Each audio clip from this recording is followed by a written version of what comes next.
धृतराष्ट्र बोले संजय से, युद्ध की इच्छा पाली मेरे और पांडु के लाल ने इस कुरुक्षेत्र में। इकट्ठे हो गए हैं सब, अब बताओ मुझे क्या कर रहे हैं इस कुरुक्षेत्र के रणक्षेत्र में। प्रथम श्लोक में धृतराष्ट्र वाच है और अध्याय का नाम है कुरुक्षेत्र के युद्ध स्थल में सैन्य निरीक्षण। श्लोक 1।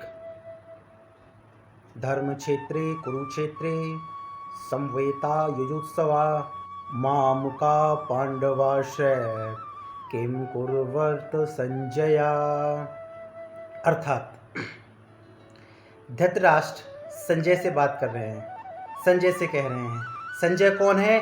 जिसे दिव्य दृष्टि प्राप्त है, जो जो कोसों दूर से ही ये देख लेते थे कि उस जगह पर क्या हो रहा है। अब देखिए धृतराष्ट्र अपने महल में बैठे हैं, बहुत दूर बैठे हैं और युद्ध चल रहा है कुरुक्षेत्र के मैदान में। तो धृतराष्ट्र संजय से कहते हैं कि संजय मुझे बताओ कि मेरे और पांडु पुत्र यानी पांडवों ने, यानी धृतराष्ट्र का जो पुत्र है वो दुर्योधन है, जो अधर्म के साथ खड़ा है। ये बात धृतराष्ट्र को अच्छी तरह मालूम है। वो अंधे होने के साथ साथ उन्होंने मन पर भी अपनी पट्टी बांध ली, अपने मन में भी अंधकार व्याप्त कर लिया और अधर्म का साथ दिया। जिन्होंने मात्र पांडवों ने कुछ 4 गांव मांगे थे वो भी वो लोग ना दे पाए। अब देखिए यहाँ से उत्सुकता प्रारंभ हो रही है धृतराष्ट्र की। बड़ा चीज़ सीखने वाली है यहाँ पर कि इस गीता में मात्र एकमात्र श्लोक गाया गया है धृतराष्ट्र के द्वारा, बोला गया है धृतराष्ट्र के द्वारा, और बाकी के सारे श्लोक अर्जुन, संजय और नमो नारायण भगवान श्री कृष्ण के द्वारा, योगी राज श्री कृष्ण के द्वारा गाए गए हैं। तो वो ये जानना चाह रहे हैं कि इस युद्ध क्षेत्र, इस कुरुक्षेत्र में मेरे और पांडु के पुत्र क्या कर रहे हैं, मुझे इस बारे में बताओ। देखिए इनके अंदर कितनी उत्सुकता है। और इस गीता में किसी भी क्षेत्र में अगर आप जाते हैं तो सीखना, ये समझने के लिए सबसे पहली चीज़ उत्सुकता होनी चाहिए।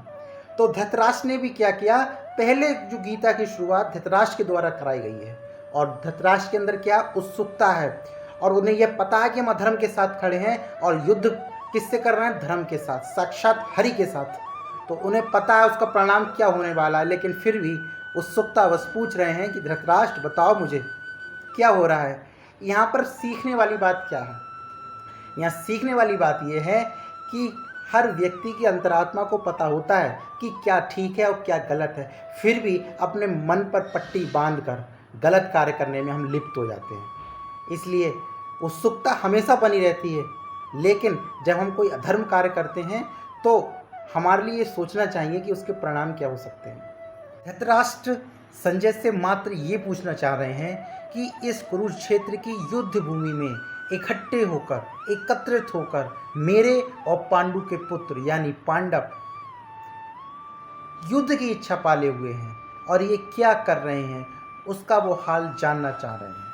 आपको पता होना चाहिए कि जो संजय है उनके पास दिव्य दृष्टि प्राप्त है, जो दूर से बैठे हुए लोगों को देख सकते हैं, सुन सकते हैं और उनका वर्णन वो लाइव कर रहे हैं। किसके सामने? धृतराष्ट्र के सामने, जो युद्ध क्षेत्र में उपस्थित नहीं है, लेकिन संजय के माध्यम से पूरे युद्ध का हाल जानना चाह रहे हैं। दुर्योधन जो धृतराष्ट्र के पुत्र हैं, युधिष्ठिर, भीम, अर्जुन, नकुल, सहदेव ये पांडु के पुत्र हैं, 5 पांडव, और उनके साथ अर्जुन के सारथी जो बने हुए हैं वो हैं भगवान श्री कृष्ण, जिन्होंने पूरा गीता का पाठ पढ़ाया है। बड़ा आनंद आएगा, आप पूरा इस सीरीज के साथ जुड़े रहें। एक एक पहलू को बड़ा आनंद के साथ हम लोग गाएंगे और सीखेंगे।